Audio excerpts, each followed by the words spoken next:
Halo sahabat Teras Mitra semua, gimana nih kabarnya? Semoga sehat selalu ya. Nah, kita balik lagi ke TM Share volume ke-421. Untuk pada kali ini akan ditemani oleh saya, Ari, yang nantinya akan menemani diskusi terkait judul podcast kita pada kali ini itu perempuan pegiat konservasi. Nah, di samping saya ini sudah ada, bisa memperkenalkan diri? Oke, baik, terima kasih banyak. Halo, perkenalkan, nama aku Anissa Ramadhani, biasa dipanggil Nisa. Saat ini aku sebagai mahasiswa di Universitas Nasional. Kemudian untuk kesibukan sehari-hari saat ini sebagai asisten laboratorium kimia. Kemudian juga menjadi freelance. Nah, freelance-nya ini yang akan terkait juga nanti akan dengan konservasi yang dibahas pada hari ini. Oke, jadi just information ya teman-teman, aku ini ketemu kedua mungkin ya sama Kanisa ya. Sebelum kita mungkin pernah ketemu di pameran foto. Jadi Teras Mitra kan sering buat pameran foto dan Kanisa sebenarnya pernah datang dan pernah berkenalan juga gitu ya. Jadi salam kenal juga Kanisa. Salam kenal. Oke, nah teman-teman semua, seperti yang sudah saya sebutkan tadi, kita akan berbicara terkait perempuan pegiat konservasi. Nah, Kanisa ini salah satu perempuan yang berkegiatan dan juga melakukan kegiatan konservasi ya teman-teman semua. Aku mau nanya nih ke Kanisa, awal mungkin apa sih yang membuat Kanisa ini tertarik dengan dunia konservasi? Oke. Awal tertarik dengan konservasi mungkin karena dari jurusan kuliahnya kali ya. Karena kalau waktu jujur aja waktu SMP kan sebenarnya ada ekskul gitu ya. Nah, aku tuh sangat menghindari dengan ekskul pramuka. Padahal kan pramuka lah yang masih berkaitan lah sama konservasi.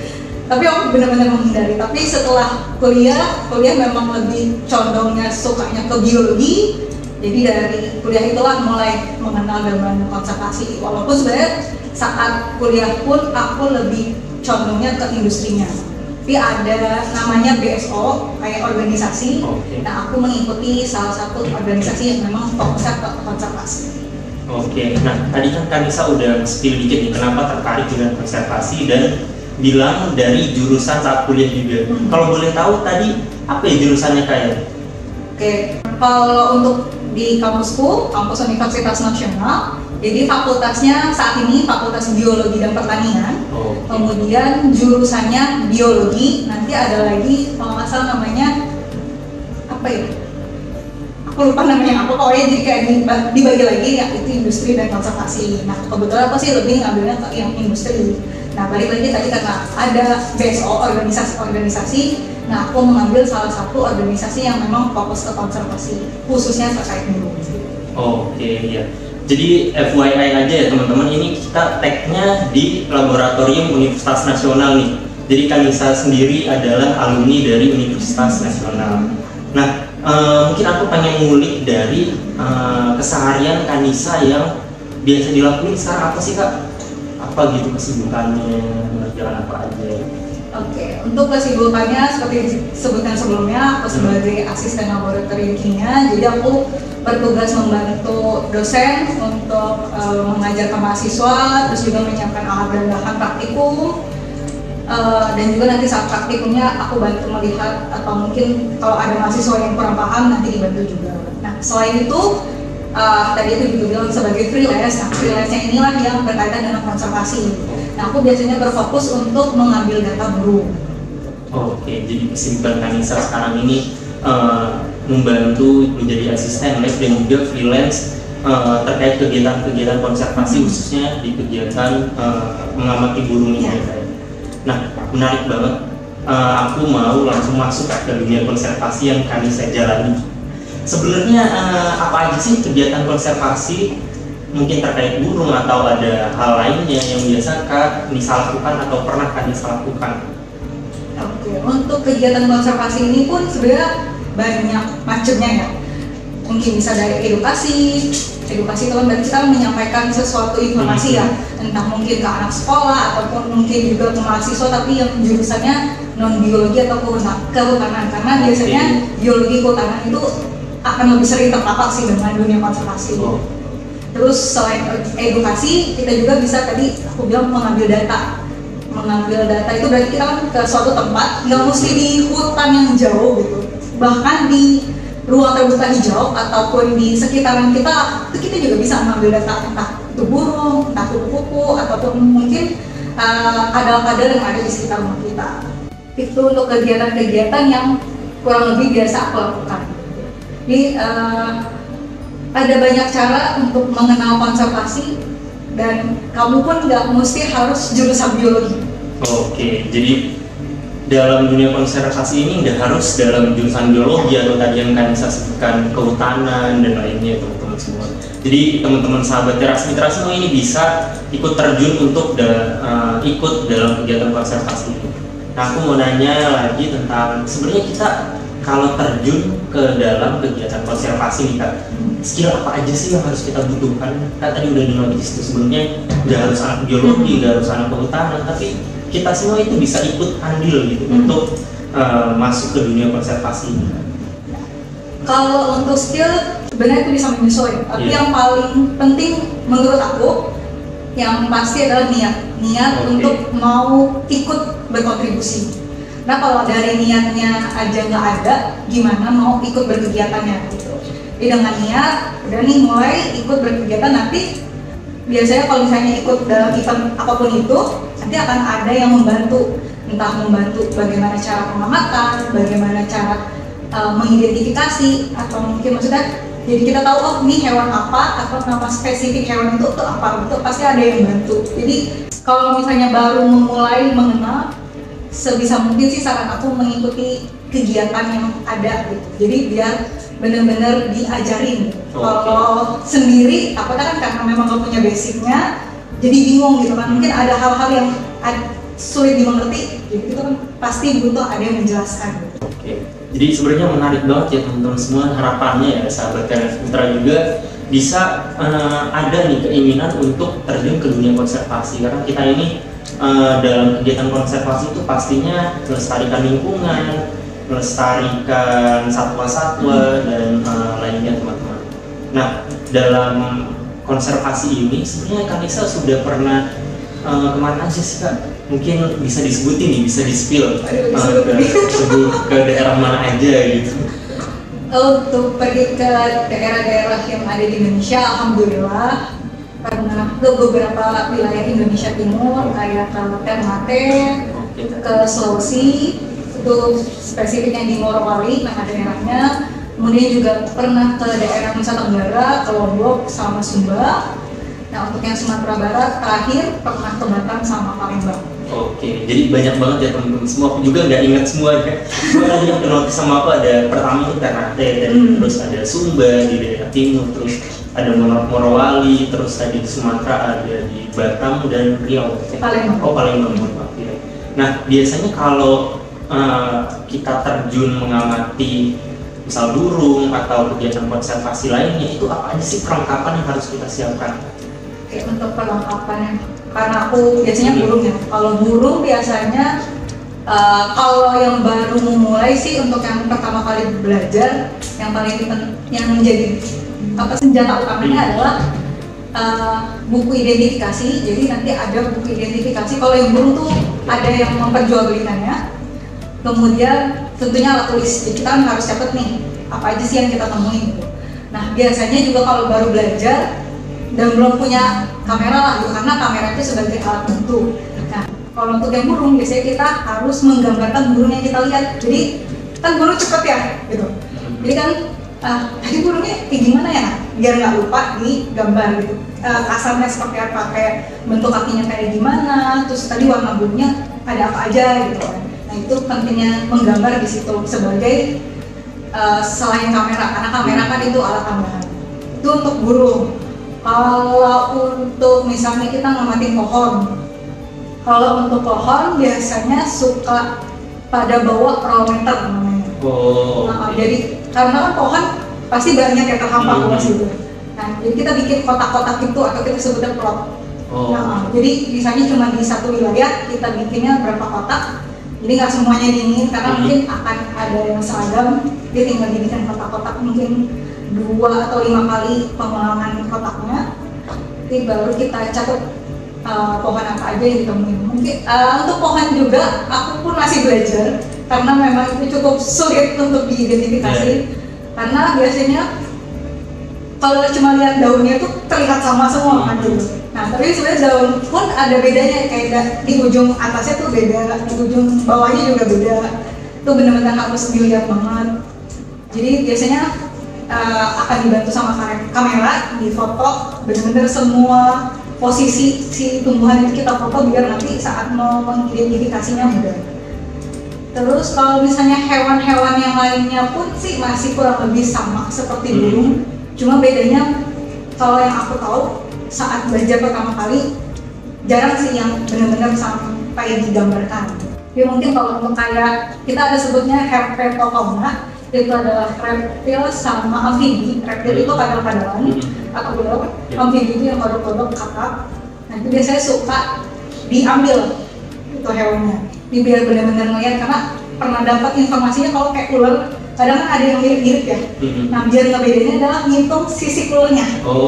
Kayak biasanya diambil, tapi itu diambil hanya sebagai untuk diidentifikasi, tidak untuk dipelihara atau semacamnya ya. Jadi benar-benar diambil, kita lihat secara detailnya, kalau udah selesai kita lepaskan.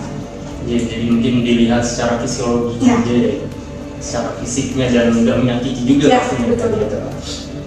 Nah jadi menarik banget ya teman-teman untuk kita melakukan kegiatan konservasi ini, tadi mengamati burung, terus ada mengamati pohon juga, dan ada juga tadi reptil, amfibi dan lain-lain. Oke, aku mau nanya, menurut tadi Sari, kondisi konservasi di Indonesia itu bagaimana sih? Apakah sudah, kan Indonesia ini terkenal banget ya sebenarnya, punya begitu banyak kayak alam, sumber daya alam, hutan yang luas, dan flora fauna yang sangat beragam sekali spesies di Indonesia. Melihat upaya Indonesia untuk menjaga itu, menurut Anissa itu bagaimana? Pemerintah ya, karena kan dia yang memiliki banyak pengaruh besar gitu. Sebenarnya kalau untuk kayak peraturan sudah ada, dan menurut aku sih sudah cukup baik gitu peraturan. Hanya saja yang masih kurang adalah dalam menerapkannya. Jadi masih adalah istilahnya yang main belakang gitu. Walaupun ada peraturannya masih bisa diakal-akali di belakang. Nah itu yang kayak masih perlu dipertegas lagi. Jadi kayak tidak memandang status kita tuh apa, siapapun kita jabatannya seperti apa tuh harusnya ya disesuaikan dengan hukum yang ada. Untuk kalau secara peraturan. Kemudian kalau melihat dari sisi kesadaran masyarakatnya, mungkin karena Indonesia itu pulau-pulau ya, dan pendidikan Indonesia pun sampai saat ini masih belum terlalu merata gitu. Kayaknya itu juga mempengaruhi kesadaran masyarakatnya juga, karena kalau dari masyarakatnya masih belum sadar atau aware dengan lingkungan sekitarnya, kayak masih ini masih banyak nih bisa aku manfaatkan terus atau sebanyak-banyaknya gitu. Padahal ya seperti yang kita rasakan kayak panasnya sekarang panas banget, harusnya sih udah mulai aware, kita udah nggak boleh lagi berlebihan atau mungkin mencari alternatif yang lebih baik lagi. Jadi status konservasi di Indonesia itu masih ya mungkin menengah lah ya, masih perlu terus diupayakan agar semakin banyak yang aware dengan hati. Oke, jadi memang di Indonesia ini semoga aja harapannya dengan kita berkegiatan seperti ini, kita diskusi terkait konservasi, kita menyuarakan, mengkampanyekan, semoga lebih banyak lagi ya orang-orang yang aware, karena lingkungan, flora fauna ini semua itu saling terkait, dan kita hidup tuh saling berdampingan teman-teman. Jadi harus mulai dari sekarang itu kesadaran untuk menjaga semuanya. Nah, tadi menarik banget sih sebenarnya saat pembahasan Indonesia ini, karena mungkin PR juga ya, PR besar pemerintah, dan sebenarnya tidak terkhusus pemerintah tapi ya masyarakat awam juga ya saat itu melihat konservasi ini sebagai sebuah keharusan. Jadi bukan hanya segelintir orang tertentu aja yang harus menjaga lingkungan, tapi ya setiap manusia ini harus punya kesadaran untuk menjaga itu. Nah, aku mau tanya mungkin terkait ini, kan Anissa sebagai seorang perempuan terus terjun ke dunia konservasi, menurut Anissa itu apakah ada pikiran atau ada nggak sih orang yang merasa kok perempuan terjunnya ke dunia konservasi, terjunnya kan yang istilahnya konservasi ini pergi ke hutan terus melihat flora dan fauna. Maksudnya apakah ada pandangan-pandangan orang yang mungkin kurang baik atau sejauh ini karena mungkin kalau aku berkegiatan ketemunya yang memang masih sepaham ya, jadi masih biasa aja, nggak ada yang omongan-omongan yang gimana-gimana. Tapi mungkin ya, tapi jujur aja sih sebenarnya aku nggak pernah mendengarkan hal-hal negatif, atau mungkin aku sendiri yang menghindari ya mendengarkan hal-hal negatif. Tapi mungkin bisa aja kayak, ih ngapain sih perempuan kayak di lapangan, kotor-kotor terus pakai sepatu boots gitu kan. Kadang ada mungkin kalau yang lain ada kasus kayak gak ke hutan terus jadinya dekil gitu kan, yang biasanya kan cewek perawatan gitu kan, ini kok mau yang dekil-dekil gitu kan. Ya menurutku kayak ya kenapa enggak gitu. Toh kegiatan yang seperti itu gak cuma hanya bisa dilakukan oleh laki-laki, perempuan pun juga bisa gitu, dan ternyata cukup banyak juga perempuan yang melakukan hal demikian gitu. Karena kalau sudah cinta dengan konservasi atau mungkin hal apapun yang kita cintai gitu, kita akan terus berusaha melakukannya gitu kan.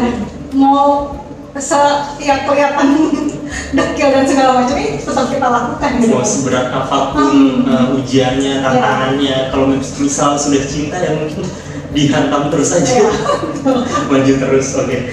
Jadi itu suatu hal yang menarik yang menurut aku. Mungkin Kak Nisa apakah punya gitu seorang role model perempuan pegiat konservasi yang Kak Nisa kenal dan menjadi inspirasi gitu untuk Kak Nisa dalam berkegiatan konservasi?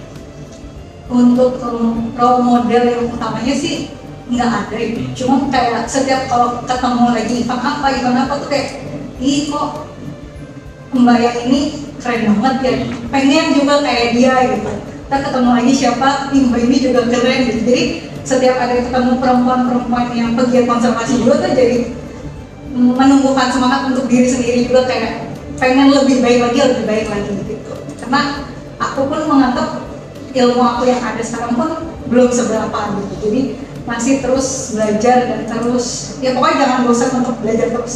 Jangan pernah bosan untuk belajar terus, tadi terhighlight oleh Tuna. Kita balik lagi, mungkin apakah dalam konservasi ini Kak Nisa punya gitu pengalaman yang seru banget, mungkin bisa di-spill nih satu cerita mungkin ke teman-teman semua.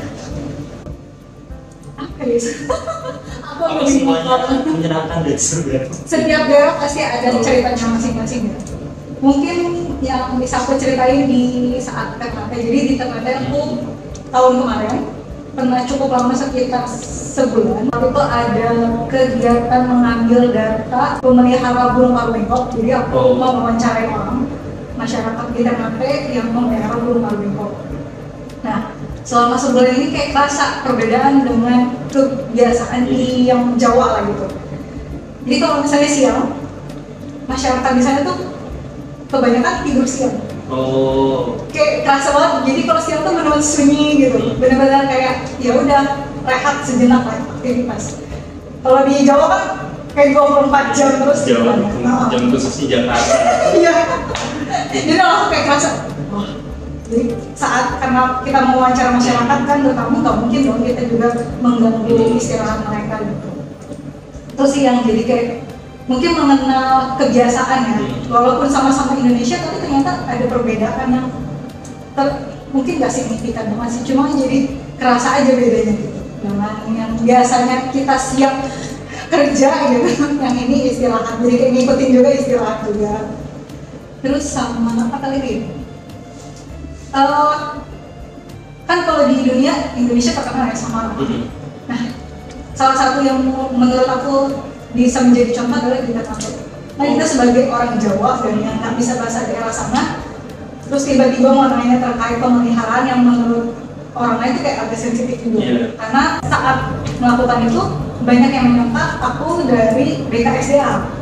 Takutnya kayak mau menyita burung-burung peliharaan gitu. Jadi banyak yang awalnya tuh menutup diri untuk diwawancarai. Tapi setelah coba dijelaskan baik-baik, kita cuma mau sekedar tanya-tanya aja, baru mereka terbuka. Dan sekalinya ramah, benar kayak disuguhkan makanan, benar-benar terbuka sampai ya nanti main lagi ya gitu. Ini sih kerasa yang Indonesia tuh ramah banget di situ. Jadi teman-teman bisa nih terjun ke dunia konservasi, terus nanti bisa juga ceritain pengalaman menariknya. Nah, tadi kan pengalaman menarik, mungkin ada nggak sih pengalaman yang sedih, pengalaman yang mengharukan gitu saat berkegiatan seperti itu kan? Aku bingung ya, soalnya kayak sebenarnya bawa enjoy aja sih setiap kegiatan. Cuma mungkin kadang yang terasanya misalnya kayak ada aku terus ada temen aku juga nih yang sama-sama perempuan dan lagi melakukan kegiatan konservasi. Cuma mungkin secara fisik agak berbeda gitu ya. Aku terlihatnya kurus, satu lagi agak berisi. Nah mungkin masih ada semacam body shaming lah gitu. Itu kayak oh tinggi banget sih gitu. Maksudnya kita kan sama-sama perempuan dan sama-sama punya perasaan, jangan seperti itu lah. Kalau yang lain sih mungkin lebih kayak kita udah misalnya aku tuh paling sebentar biasanya 3 hari lah berkegiatannya. Bisa 3 hari, ada yang seminggu, ada juga yang 14 hari, dan tadi yang lama sebulan. Di kelas setelah udah selesai nih semua kegiatan kayak udah mau pisah gitu ya. Jadi udah lama-lama berkegiatan sama-sama, akhirnya ya ternyata berpisah juga dengan nanti kesibukan masing-masing. Oke, jadi tentunya menarik banget ya pengalamannya kan. Oke, aku mau lanjut nih Kak. Menurut Kanisa, bagaimana sih peran anak muda, khususnya perempuan, dalam mengembangkan konservasi? Muda terus perempuan. Sebenarnya sih banyak hal ya. Mungkin kalau untuk perempuan dan mungkin lebih kesehariannya di rumah, tapi ini juga buat aku sendiri sih reminder. Ya kita kan konservasi itu kan banyak hal ya. Kayak salah satunya juga mungkin mengganti hal-hal yang mencemarkan lebih ramah lingkungan lagi. Terus kalau perempuannya pun masih mau untuk belajar lagi, untuk ilmu lagi, ya boleh mungkin berkuliah atau ikut kegiatan-kegiatan gitu kan. Ya dari situ bisa tersalurkan lah apa yang dia kuasai gitu, mungkin bisa menggambar apa segala macam bisa disalurkan dalam kegiatan konservasi. Terus bisa juga mungkin kalau yang perempuan muda tapi sudah menikah mungkin ya, udah punya anak, bisa juga mengajarkan ke anaknya. Jadi kan ada regenerasi yang lebih baik lagi, karena biasanya kan ilmu konservasi itu kan kayak tertanam ya. Jadi kalau misalnya udah dipaparkan dari kecil, insya Allah segitu saat besar ya dia udah punya mindset ini gua harus konservasi, atau kan kayak ibu aku bilangnya nggak boleh gini, baiknya gini. Jadi dalam kehidupan sehari-hari ya benar-benar sederhana aja sebenarnya, kita enggak yang harus terjun ke tempat jauh, ke pulau terpencil, segala macam, tapi dari keseharian dan kegiatan kecil kita aja, mungkin dengan tidak membuang sampah sembarangan, kita memilah sampah dan lainnya gitu, itu termasuk kegiatan konservasi juga ya. Oke, jadi obrolan yang menarik banget nih. Aku bareng Kanisa dan aku juga dapat banyak ilmu nih teman-teman. Sejujurnya aku belum pernah juga kegiatan konservasi yang langsung terjun ke lapangan atau ke sebuah daerah untuk mengidentifikasi flora fauna. Jadi sangat terinspirasi sendiri nih aku juga. Nah, mungkin karena kita akan terbatas waktu juga ya teman-teman, jadi kita bisa ke sesi akhir aja nih. Mungkin aku mau tanya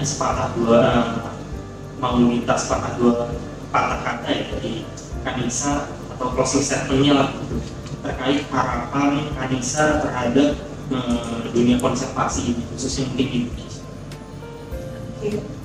Kalau aku jujur harapannya adalah semoga masyarakat Indonesia, khususnya mungkin yang perempuan juga ya, lebih aware lagi sih dengan lingkungan gitu. Apalagi kalau guru di sekolah ya, biasanya lebih banyak ya perempuan. Jadi kan perempuan ini yang punya lebih efek untuk mengajarkan gitu. Jadi sebagai perempuan teruslah belajar, jangan mau mimpinya dimatikan, harus terus bermimpi supaya ya ini lingkungan sekitar kita tetap baik, jadi kedepannya itu kita tetap bisa merasakan apa yang dirasakan saat ini. Oke, jadi menarik banget ya teman-teman semua, dan semoga harapannya diskusi kita ini bisa memberikan manfaat teman-teman dan bisa menumbuhkan rasa cinta teman-teman untuk menjaga lingkungan dan juga hewan dan juga makhluk hidup yang ada di dalamnya. Nah, tadi itu menjadi akhir dari diskusi aku sama Kanisa nih. Semoga aja teman-teman suka dengan diskusi kita, dan aku mengucapkan terima kasih kepada teman-teman semua yang sudah menonton, dan juga terima kasih banyak Kanisa sudah bincang-bincang di TM Share Podcast seri ini. Mungkin dari aku bisa mengakhiri ya, dan sebelum itu aku mau ngasih tahu teman-teman bisa share kalau teman-teman suka ke teman-teman lainnya, dan juga bisa like video ini, dan teman-teman bisa subscribe YouTube channel Teras Mitra. Sampai jumpa teman-teman di TM Share Podcast selanjutnya. Dadah.